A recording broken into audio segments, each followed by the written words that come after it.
Bueno, antes de iniciar con el tema que les había mencionado sobre el 555, que probablemente va a quedar para la próxima semana, les voy a explicar sobre esto de los convertidores a CDC a propósito de la consulta que me hizo alguien de ustedes, o tal vez fue alguien de la Facultad de Mecánica. Vamos a ver cómo se resuelve este circuito.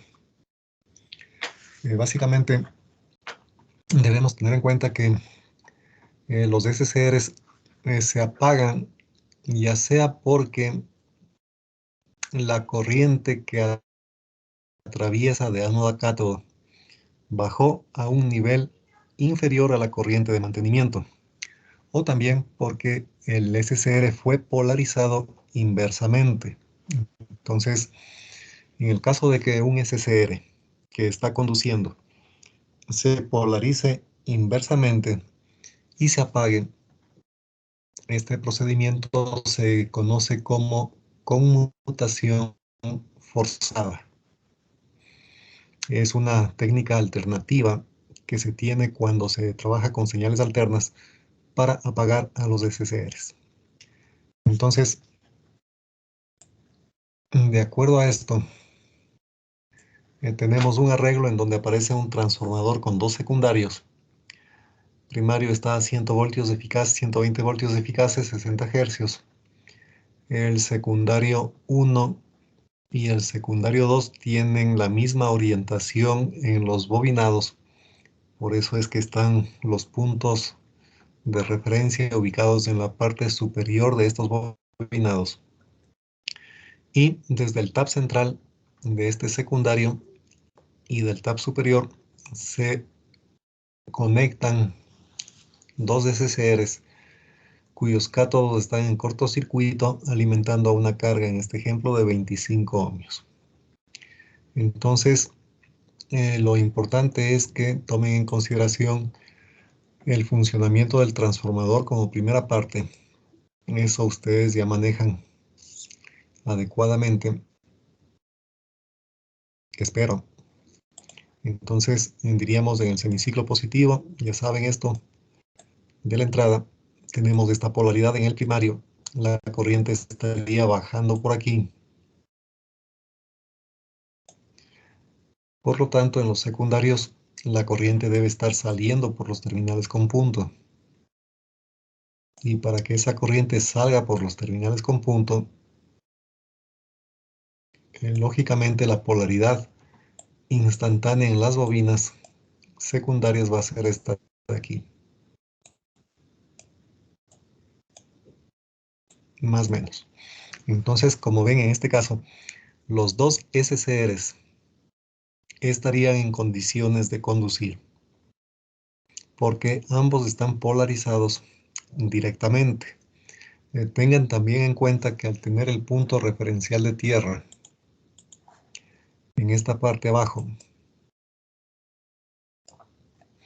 el SCR1 tiene como voltajes de polarización directa aquellos que son entregados por el secundario en la parte inferior. Ese es el voltaje que le está polarizando directamente a este SCR. Mientras que para el SCR en la parte superior, el voltaje que le polariza en los dos secundarios, ¿no es cierto? Veamos con respecto a tierra, el ánodo del SCR en la parte superior estaría recibiendo el doble del voltaje que recibe el SCR en la parte inferior.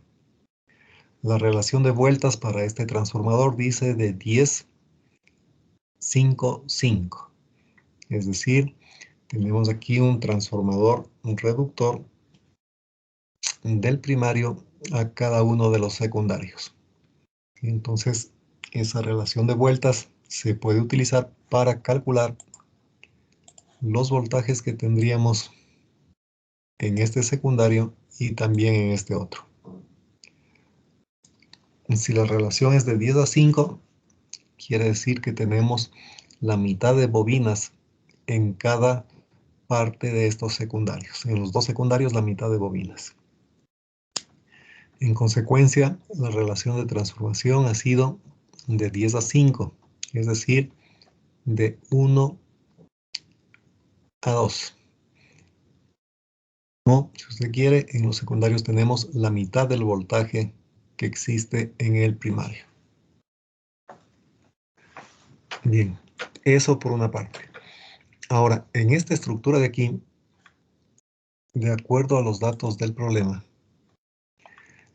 estando los dos SCRs polarizados para el semiciclo positivo de la entrada, el ángulo de disparo para el SCR en la parte de abajo dice 45 grados. Quiere decir que este elemento es el que inicia la conducción. Luego, el SCR en la parte de arriba se dispara a 90 grados. Entonces, lo que vamos a tener aquí es esto. Se dispara el SCR1, la corriente fluye por aquí, alimenta la carga, generando un semiciclo positivo también en la carga a partir de 45 grados. Y después, a 90 grados, se dispara el SCR en la parte superior. Lógicamente, este SCR en la parte superior va a conducir. ¿Por qué razón? Supongamos, simplemente para ilustrar esto, supongamos que el voltaje máximo en el secundario en la parte de abajo vale 20 voltios. El voltaje pico, voy a suponer que abajo es 20 voltios. Simultáneamente, en el bobinado de arriba, también tendría 20 voltios pico. En ese mismo instante, el voltaje de salida, como está conduciendo el SCR en la parte de abajo, el voltaje de salida en ese instante sería también 20 voltios pico. ¿Sí? Entonces, o 20 voltios instantáneos si usted quiere. Entonces, en esta condición, le disparamos al SCR en la parte superior. ¿Qué voltaje le favorece o le polariza directamente en ese instante? La suma de 20 más 20. Quiere decir que en esta parte que es el ánodo del SCR, en este punto aquí, tendríamos instantáneamente 40 voltios. Mientras que en ese mismo instante de tiempo, en el cátodo de este SCR, tendríamos únicamente 20 voltios. Entonces, con 40 en ánodo y 20 en cátodo, evidentemente está polarizado directamente el SCR de arriba. Entonces, este elemento va a conducir. ¿Sí? Entonces, ¿qué es lo que va a pasar ahora? Al momento que conduce el SCR en la parte de arriba, todo este voltaje instantáneo que tenemos aquí en este punto, acá arriba, en el ánodo del SCR de arriba, ahí tengo 40 voltios. Todo este voltaje se va a reflejar aquí, en el cátodo del SCR de abajo, ¿no es cierto? Aquí van a aparecer instantáneamente 40 voltios. 40 voltios aquí y 20 voltios que tenemos por acá en ánodo de este SCR hace que automáticamente en ese instante el SCR en la parte de abajo se apague. ¿Por qué? Porque está recibiendo polarización inversa. 40 voltios en cátodo y en ánodo solamente tiene 20. Entonces el SCR en la parte inferior se apaga automáticamente. Y a partir de ahí, ¿qué es lo que sucede con la carga? Ahora la carga va a estar recibiendo la alimentación desde la parte superior del transformador en el secundario, ¿no es cierto? Es decir, a partir de allí, la carga recibe un mayor voltaje, un voltaje más fuerte, que es la suma de los voltajes de los dos secundarios. ¿Hasta ahí alguna pregunta?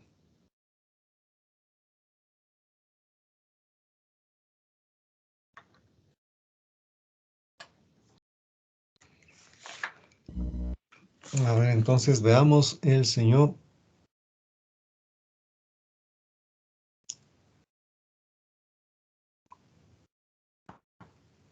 Pillajo Luis. ¿Está presente? Sí, Inge, sí estoy presente. ¿Alguna pregunta hasta aquí? No, Inge, todo está claro. Bueno, esperemos que sí. Entonces, en base a esta explicación, tenemos estas formas de onda. Entonces, mire, la señal más pequeñita sería el voltaje en el secundario en la parte inferior. Y la señal senoidal más grande es la que tendríamos entre el punto referencial de tierra y el extremo superior, es decir, aquí arriba, ¿sí? La suma de los dos voltajes. Como estos bobinados son idénticos, esta señal, la más grande que está aquí en rojo, tiene el doble del voltaje de la señal más pequeña que aparece aquí en rojo también. Las dos señales evidentemente están en fase. Entonces, aquí, en la carga, se va a producir la forma de onda que usted está viendo acá. Inicialmente ningún SCR está conduciendo. Entonces empezamos con un voltaje de carga 0. A 45 grados se dispara el SCR en la parte inferior. Quiere decir que todo el voltaje que tiene ese secundario pasa automáticamente a la carga. Este voltaje se va a mantener aquí de esta manera hasta este punto. A 90 grados se dispara el SCR en la parte superior. La primera consecuencia de que este elemento empiece a conducir es que el SCR en la parte de abajo se apaga y solamente permanece conduciendo el SCR de arriba. ¿Qué voltaje va a llegar a la carga? Ahora la suma de los voltajes en estos secundarios. Entonces a partir de aquí el voltaje en la carga sube y viene hasta acá. Y evidentemente esta señal va a permanecer presente en la carga hasta que a 180 grados aproximadamente ese voltaje se hace cero y allí se apaga el SCR de arriba. En el semiciclo negativo de la entrada es lógico que la polaridad en los secundarios también cambia. Entonces ahora vamos a tener menos y más y también menos y más acá. Entonces con esta polaridad negativa se polarizan inversamente los dos SCRs. Ninguno de ellos puede conducir allí. Entonces, lo que va a suceder es que el voltaje de salida se mantenga en cero hasta acá. Y nuevamente, en el semiciclo positivo tenemos los voltajes. Voltaje más pequeñito en el secundario de abajo y en la parte de arriba, en el ánodo del SCR superior, la suma de los voltajes de estas dos bobinas. Entonces, a partir de aquí se repite la forma de onda. Tenemos esto así. Y la señal de salida correspondiente quedaría de esta manera. ¿Sí? Entonces, en estas circunstancias, con estos voltajes en la carga, se puede encontrar lo que sería, por ejemplo, el valor eficaz del voltaje en la carga. También se podría encontrar el valor medio del voltaje en la carga. ¿Sí? Lo importante es que usted genere correctamente esta forma de onda. Una vez que lo hace de esta manera, ya el resto es prácticamente matemáticas nada más. Entonces, simplemente les voy a hacer la ilustración de cómo se calcularían estos valores eficaces, o si prefieren el valor medio, para el caso de esta forma de onda. Bueno, entonces, aquí vamos a hacer lo siguiente.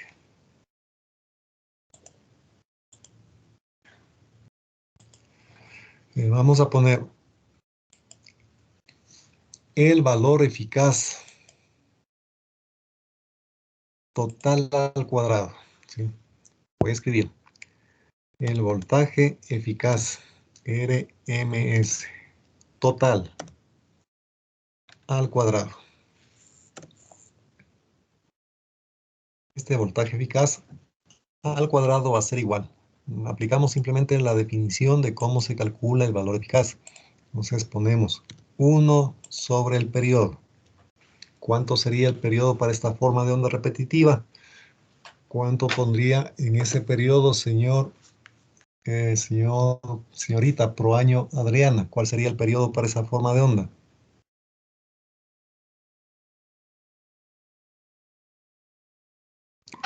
Sería pi. Si es que de esa pregunta depende que pase el semestre o lo pierda, lo acaba de perder, señorita. Estamos hablando de la señal que está dibujada en negro. ¿Cuál es el periodo, señor Torres Ángel?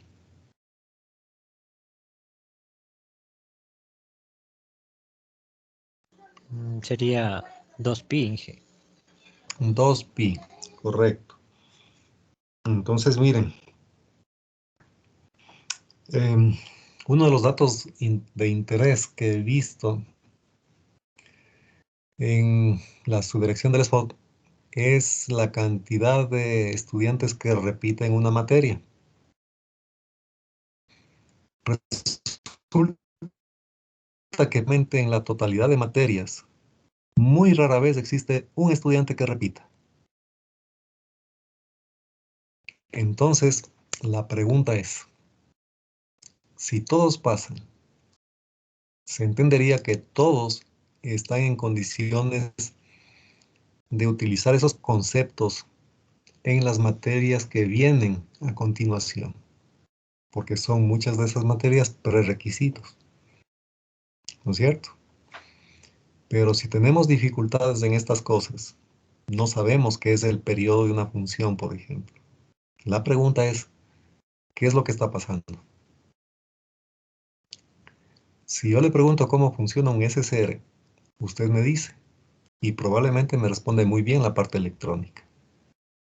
Pero ya cuando esa parte electrónica tiene que operarse con cuestiones matemáticas, ahí vienen los problemas. Entonces, no estaría bien que, por ejemplo, en un examen final o en un supletorio, por un error de este tipo, que no sabe cómo identificar el periodo de una función, se jale el semestre. Entonces, los docentes que están colaborando actualmente en el SPOT, prácticamente la mayoría, 20 por lo menos, son a contrato. Entonces, evidentemente, a ese profesor que está a contrato, ¿qué le interesa? Que tenga buena evaluación por parte de los estudiantes, como es lógico, porque la renovación depende bastante de esa evaluación que ustedes hacen. Entonces allí probablemente tenemos un problema, y ese problema puede ser que estos docentes no exigen como debería ser el esfuerzo adecuado de parte de los estudiantes. Puede ser que eso esté pasando. Y esa sospecha es por estas cosas. Entonces pasan todos, pero ¿cuántos saben de esa materia? Es la duda. Entonces, por favor, no está bien de que fallen en este tipo de cosas. Igual con la parte de cálculos de electricidad básica, ¿sí? Usted tiene que saber bien eso. En esta materia, digo yo, debería verse incluso la cuestión de sistemas trifásicos con electrónica. ¿Por qué razón? Porque en la industria usted mayoritariamente tiene máquinas eléctricas trifásicas funcionando allí. Lamentablemente no se ve sistemas trifásicos en esta electrónica de potencia o en electrónica analógica que se le llama actualmente. Entonces, de lo poco que se está viendo aquí, debería aprovecharse prácticamente todo, porque esto es una parte muy pequeñita respecto a lo que usted va a encontrar cuando ya trabaje en el campo profesional. Entonces, espero que estos errores no se repitan en los exámenes. Si usted me pone eso en un examen, yo de plano le pongo 0, sin ver lo que hace a continuación, porque es una cuestión elemental, o sea, saber reconocer el periodo de una función.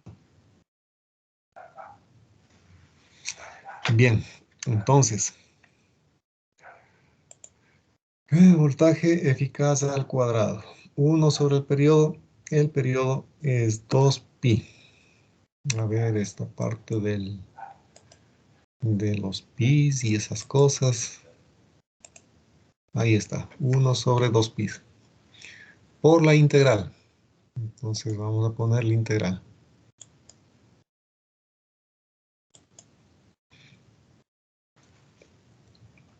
Integral.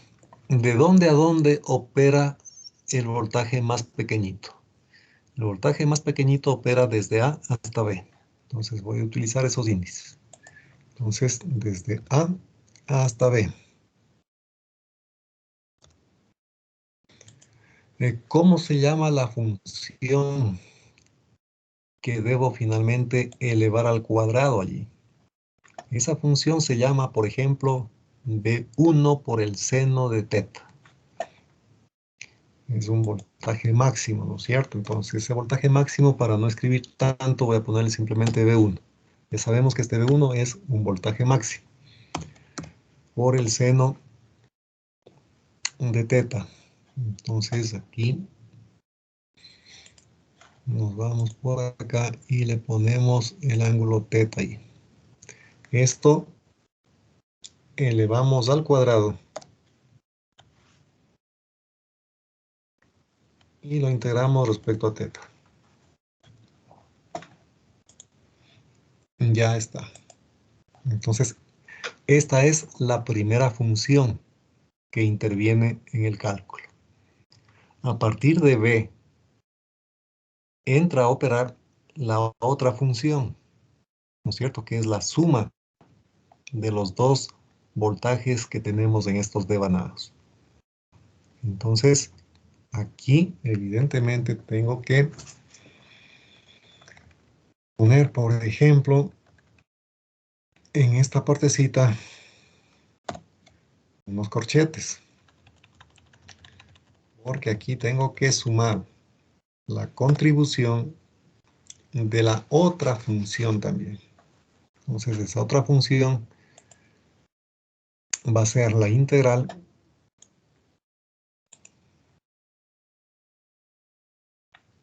de dónde a dónde, señor Tayupanda Kevin.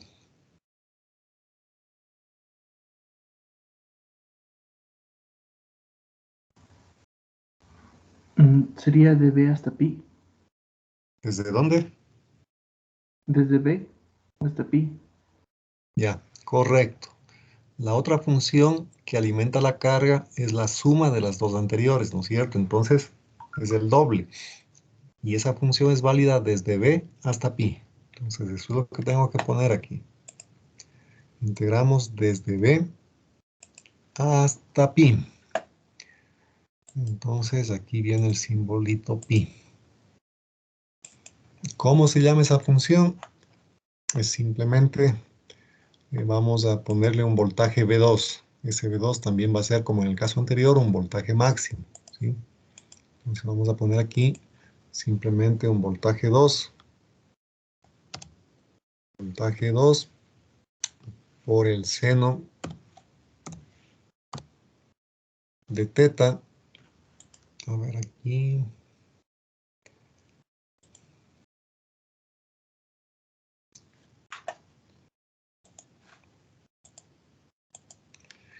Seno de teta, todo esto va a estar elevado al cuadrado.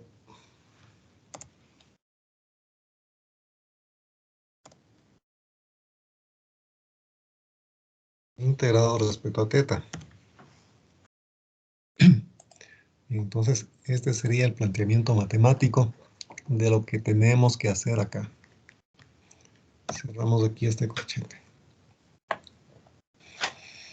Bien, entonces, así obtenemos el valor eficaz de toda esta forma de onda. Ahora, simplemente usted 1 sobre 2pi puede distribuir con este término de aquí y también con este otro término, la distributiva, ¿no? Entonces, este primer término, 1 sobre 2pi, integral de A a B, de B1 seno de teta al cuadrado de teta corresponde al valor eficaz al cuadrado del voltaje 1. Y este término de acá con el 1 sobre 2pi adelante representa el valor eficaz al cuadrado con que contribuye el voltaje 2. ¿Sí? Entonces, aquí podemos escribir en forma general lo siguiente.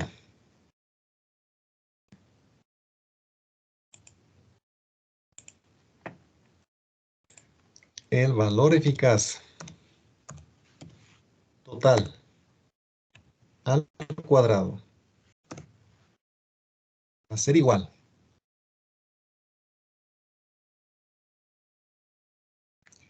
al valor eficaz de la función 1 elevado al cuadrado más el valor eficaz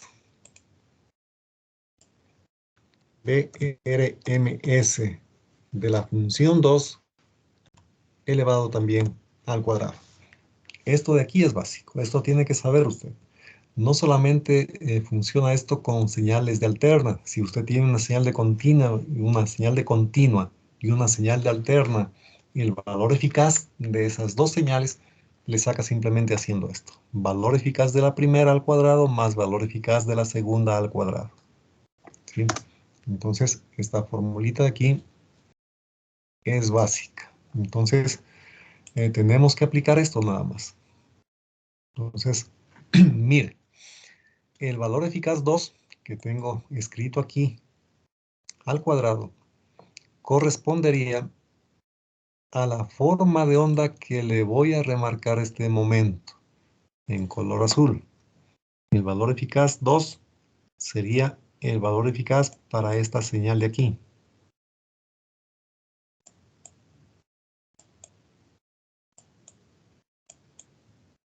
¿Sí? Para esa onda es el valor eficaz 2 al cuadrado. Ahora, el valor eficaz para esta señal usted ya puede sacar tranquilamente, ¿no es cierto? Aplicando la fórmula para valor eficaz en un rectificador de media onda, porque esta señal en azul se repite por acá. Ahí se repite. Entonces, corresponde a un rectificador de media onda. En esa formulita usted tiene valor eficaz es igual a voltaje máximo. No hay problema en saber cuánto vale este voltaje máximo. Simplemente tiene que duplicar el voltaje máximo de un secundario. Ya está.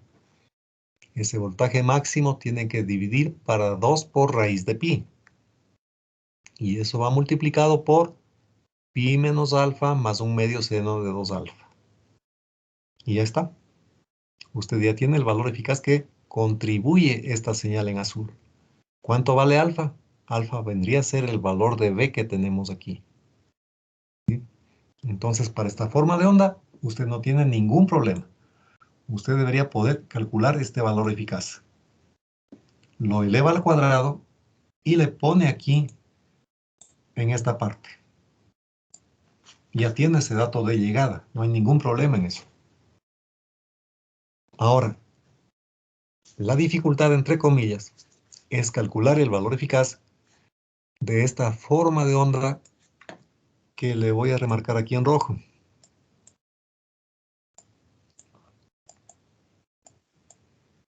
Para este pedacito de onda. Para ese pedacito de onda, efectivamente, no tenemos una fórmula. ¿Sí? Pero no es ningún problema. Tenemos simplemente que hacer la evaluación de la integral entre a y b de esta función elevada al cuadrado. Eso es todo. Aquí el ángulo de extinción no es pi. El ángulo de apagado es b.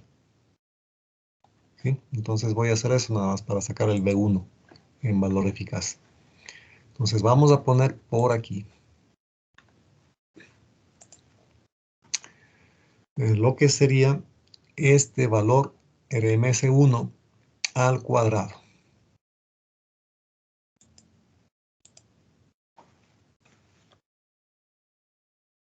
Entonces, RMS1. A ver, al cuadrado, ¿no es cierto? Para evitarnos después sacar la raíz. Ya, entonces RMS1 al cuadrado. Esto va a ser igual. Tenemos que poner otra vez el periodo. No vayan a fallar en esto. 1 sobre 2 por pi. Ya está, 1 sobre el periodo. Por la integral. Entonces ponemos aquí. La integral, ¿de dónde a dónde? Desde A hasta B. ¿Cómo se llama la función nuestra? La función nuestra se llama B1. A ver, pusimos con minúscula, ¿no? B1 por el seno de teta. Entonces le ponemos aquí al teta. Ah, pero esto tiene que estar elevado al cuadrado. Debido a esto, debía haber puesto aquí en mate este indicador ya. Entonces ahora sí, B1 por el seno de teta.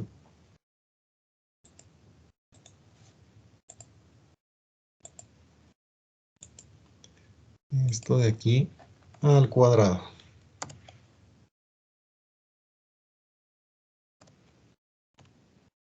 Al cuadrado integrado respecto a teta. Y ya está. Eso es lo que tenemos que hacer de nuevo, digamos, en esos términos. Bien, entonces, bueno, yo entiendo que eso de ahí pueden hacerles sin ningún problema. ¿Tiene problemas de hacer esa integración, señor Portilla Vinicio?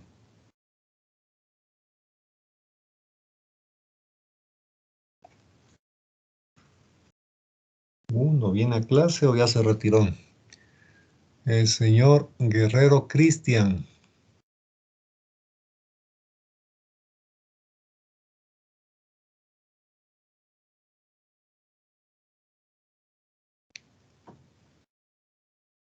Señor Lomas Diego.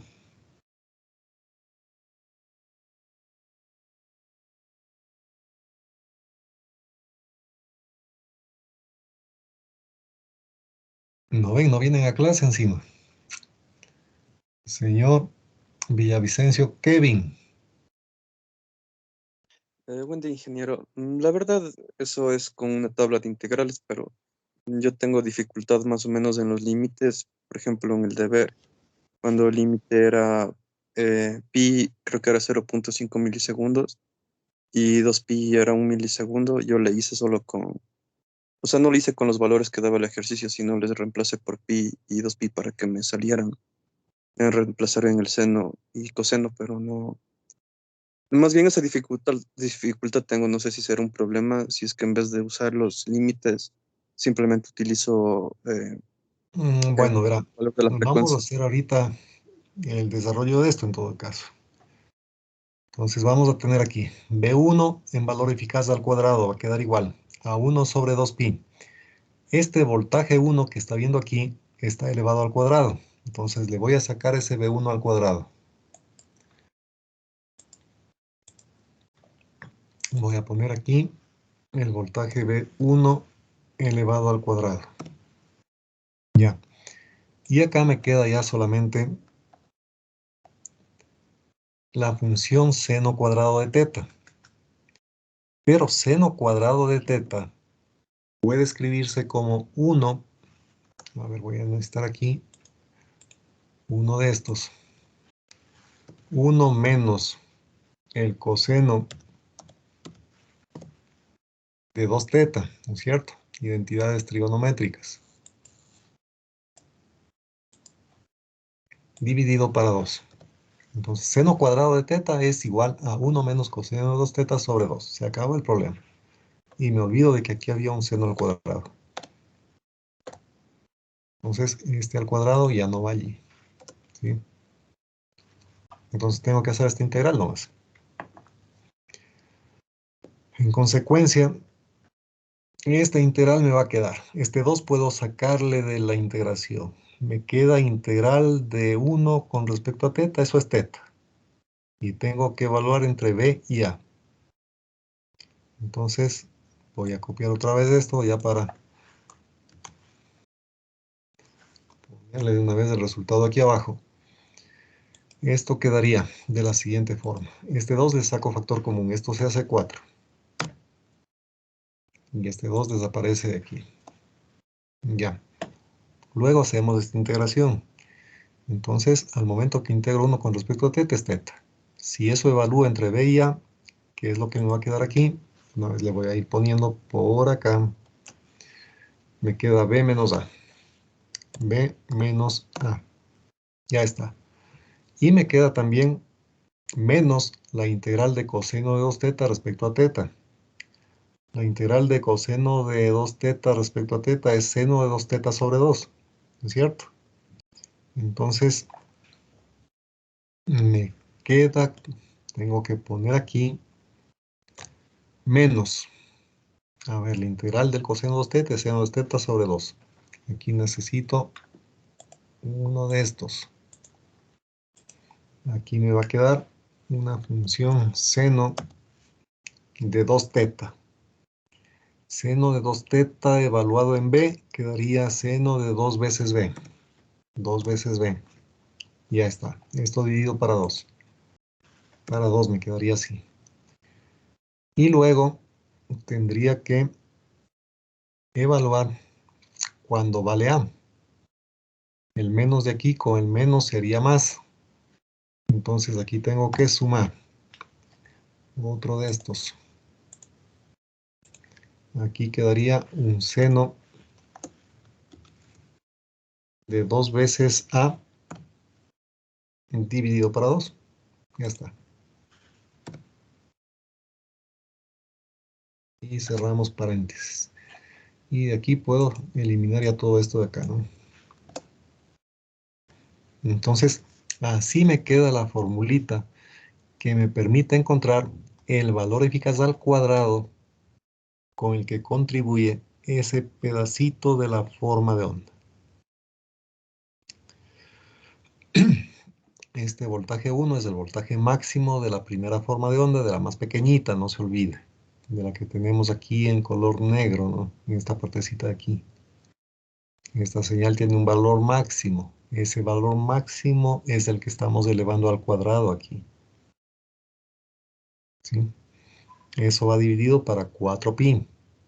Multiplicamos por b, que vale pi sobre 2, menos a, que vale pi sobre 4, menos el seno de 2 veces b, 2 veces 90, seno de 180, ¿no es cierto? Sobre 2, y más el seno de 2 veces a. Aquí a vale 45 grados, seno de 90. Y ya, hace esta operación y ya tiene el valor eficaz de la primera onda de este pedacito de aquí chiquito al cuadrado. Este valor eficaz, como les repito, tienen que poner simplemente aquí, en esta fórmula, en esta partecita de aquí. El otro valor eficaz ya sabe directamente, ya tiene la fórmula, ya hicimos eso. Entonces calcula estos dos valores eficaces al cuadrado y le suma. Eso me da como resultado el valor eficaz total al cuadrado. Entonces, con ese valor eficaz total al cuadrado, simplemente lo que hace es dividir para la carga y ya tiene la potencia que está recibiendo la carga. ¿Sí? ¿Alguna pregunta hasta ahí? Mm, Inge, y sí, yo tengo uno. Dígame. Bueno, nos den los grados, tenemos que transformarles a radianes para usarles en la fórmula, ¿verdad? Así es, así es. Por eso le digo aquí el ángulo B es 90 grados, pero debo poner aquí pi sobre 2. El A vale 45, aquí debo poner pi sobre 4. Igual aquí, en las funciones senos. Ya listo, Inge, y otra consulta. Por ejemplo, si no trabajamos con SSR, sino con tal vez una forma de onda, pero el periodo estaba en milisegundos. ¿Nosotros también podremos transformarle al dominio de la frecuencia o únicamente considerar que fuera 2pi el periodo completo? Bueno, entonces verán, usted puede trabajar en esto de las integraciones y cálculos matemáticos con un argumento, es decir, con una variable en el eje horizontal que puede ser un ángulo o puede ser tiempo. No hay ningún problema en eso. Simplemente la integral, en vez de integrar el ángulo, integra el tiempo nada más. Entonces, por ejemplo, si es que yo le digo, en esta función de aquí, tenemos que el periodo desde aquí hasta acá vale 16,6 milisegundos. ¿Qué le estoy diciendo allí? Que la frecuencia de la red eléctrica es 60 hercios. Porque su inverso, 1 sobre 60, es 16,6 milisegundos. Pero, cualquiera sea la frecuencia, esta señal senoidal siempre va a tener un periodo que es 2pi. Igual, en este ejemplo, la señal que ve dibujada aquí en color negro siempre va a tener un periodo 2pi. No hay nada que hacer. La forma de onda se repite a partir de 2pi. Si yo le digo, por ejemplo, estamos trabajando en un circuito a frecuencia industrial en nuestro país, 60 hercios. Usted ya sabe que este periodo vale 16,6 milisegundos. Y, por ejemplo, si es que aquí le decía, se dio el disparo del SSR en la parte inferior después de 45 grados, le podría decir también, se dio el disparo después de 4 milisegundos. Si le digo esto, el disparo se produjo después de 4 milisegundos, usted puede transformar esos 4 milisegundos a un ángulo simplemente. Hace una regla de 3. ¿Qué es lo que diría allí? Desde aquí hasta acá tengo 16,6 milisegundos. Y eso equivale a 2pi radianes. En 4 milisegundos, ¿cuántos radianes tengo? Resuelve esa regla de 3 y ya tiene estos 4 milisegundos transformados a un ángulo. Y con eso estaría listo. ¿Sí? Entonces, ya sabemos cómo sacar la primera parte que dice la potencia entregada a la carga. Y está dibujada la forma de onda también en la carga. La parte C me pregunta, calcule la potencia disipada por cada SCR. Entonces, aquí lo que debe estar claro es que el SCR en la parte inferior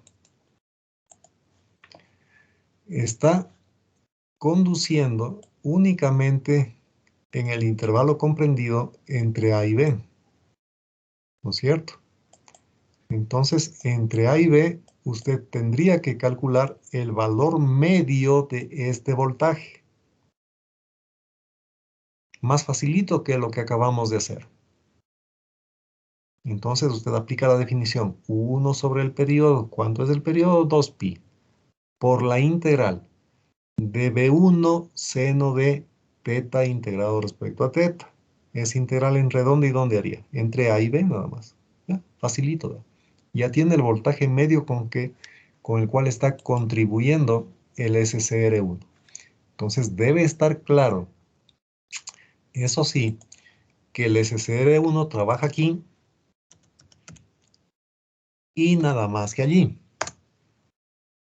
Por lo tanto, este voltaje medio divida para la carga y ya tiene la corriente media que está atravesando la carga durante este intervalo. Esa corriente media, ¿de dónde provino? A través del SCR1. Entonces, con esta corriente media y la caída de tensión ánodo-cátodo, ya puedes sacar la potencia que está disipando el SCR1. Para el SCR2, usted sabe que cuando se dispara el SCR2, la forma de onda que está llegando a la carga es esta otra, ¿no es cierto? Desde aquí hasta acá. Y esta forma de onda es la que tiene cuando se dispara el SCR2, cuando está conduciendo el SCR2. Por lo tanto, ¿qué tiene que hacer allí? Calcular el voltaje medio para esta forma de onda en rojo. Ya tiene la formulita para esta forma de onda en rojo, para sacar el valor medio. Divide ese voltaje medio para la resistencia de carga y ya tiene la corriente media que está pasando por el SCR2. Multiplique esa corriente media por el voltaje ánodo-cátodo de encendido y ya tiene la potencia que disipa el SCR2 también. ¿Alguna pregunta hasta allí?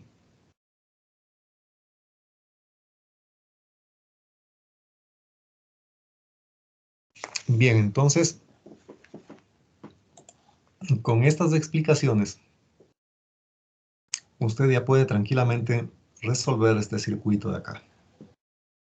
¿Sí? Otra cosa que se podría preguntar también en este mismo ejercicio, le puedo preguntar el factor de potencia de este circuito.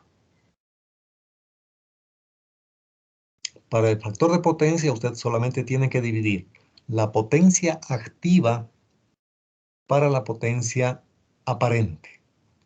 ¿Cuál es la potencia activa? La que tenemos en la carga. Y para esto usted ya conoce el valor eficaz, ¿no es cierto? Aquí está, el valor eficaz total. Ya sabe la potencia activa que tiene en la carga. Ahora, ¿qué tiene que hacer? Calcular la potencia aparente nada más. Como usted conoce las corrientes de los secundarios, puede transformar eso a la corriente del primario. ¿Sí? Y aquí, en este primario, multiplique la corriente eficaz total por el valor eficaz, que es 120 voltios. Ya tiene la potencia aparente de entrada. Haga la división y ya tiene el factor de potencia. Entonces, deber, anote, hacer este cálculo que estamos diciendo este momento. Primero, calcule esta parte de aquí, la potencia entregada a la carga. Tome un print screen, recortes de Windows, etcétera, y capture esta imagen. Usted va a tener que resolver este ejercicio como deber. Entonces, ¿qué va a calcular? Dibujar la forma de onda en la carga y ya está, ya saben cómo es. Literal B, calcular la potencia entregada a la carga. Para eso necesita el valor eficaz total. Aquí está la explicación que hemos visto ya para sacar el valor eficaz total. Con ese valor eficaz total, calcule la potencia en la carga. Siguiente, calcular la potencia disipada por cada SCR. Ya le acabo de explicar cómo tiene que hacer esto. Y finalmente la parte D, calcular el factor de potencia del circuito. Ya sabe también cómo hacer eso. ¿Sí? Ya le expliqué. Entonces, esto lo terminan hasta el día domingo, 12 de la noche. Ya les voy a crear la tarea para que terminen este ejercicio y lo suban al Teams. ¿Alguna pregunta?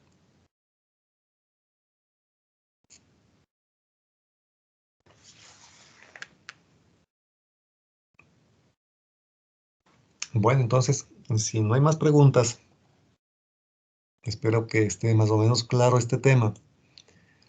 Terminaríamos la clase en este momento. Que tengan una buena tarde y no se olviden que la próxima clase tienen ustedes la prueba, la próxima semana. Entonces, deben estar estudiando la parte de lo que sería SCR, diactría y lo de convertidores de energía. ¿Alguna pregunta?